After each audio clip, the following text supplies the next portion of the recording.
le tennis, je vois de moins en moins mes copines et tout. C'est plutôt par portable et tout, par réseau. On se parle souvent, tu sais, par Snap, Insta, les réseaux quoi. Mais des fois, quand je suis pas là, on peut pas se voir. Et quand elle est pas là, on peut pas se voir. Et souvent, ma réponse, c'est bon bah je suis encore en tournoi, bon bah je suis pas là, bon bah. Et ça, c'est un rouleau compresseur, ça c'est sûr. Donc, mais avec tout ce qu'il y a de positif et de négatif. Elle veut qu'une chose dans la vie, c'est être une championne de tennis. Voilà, donc c'est formidable, elle fera toujours tout ce qu'il faut, mais ça peut avoir des conséquences. Donc même si elle veut que ça, c'est aux gens qui l'entourent de lui dire qu'il n'y a pas que ça et que le reste autour peut l'aider à être une championne et pas l'inverse. Oula, alors là, si un jour tu me vois avec ça, c'est qu'on est mal barré. C'est-à-dire que tout ce qu'on aime dans la vie, c'est-à-dire être entre amis, sortir, le shopping, l'informatique, l'immobilier, la bourse. J'ai hâte d'avoir mon permis. Conduire la petite voiture et tout, oh là là, ça serait top.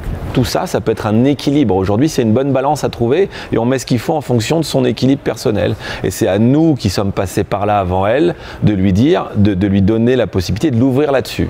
Voilà, c'est juste à un moment donné, les gens qui vivent, qui dorment et qui jurent que par le tennis, ça fait pas, voilà, c'est pas 100% de réussite.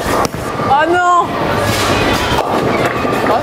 Je pense que c'est pas parce que voilà, on joue au tennis comme ça à plein temps qu'on ne peut pas faire d'autres choses à côté, voir ses amis, etc. Voilà.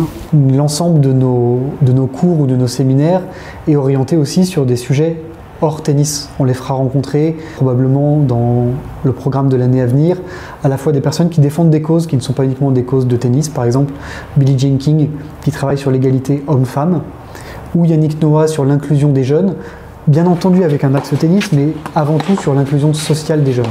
Pour nous, c'est important que le tennis ne soit pas toute leur vie.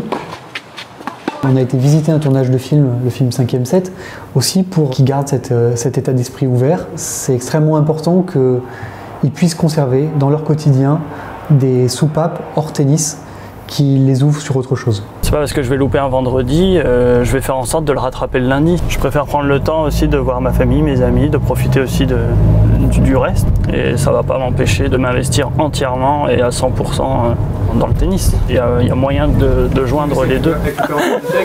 T'as pas besoin de leur rendre? Non. Ah bah tu vois. Non, t'as besoin. Nous, on va essayer de les accompagner là-dedans et aussi, même à travers le tennis, de leur faire découvrir par exemple l'organisation d'un tournoi de tennis.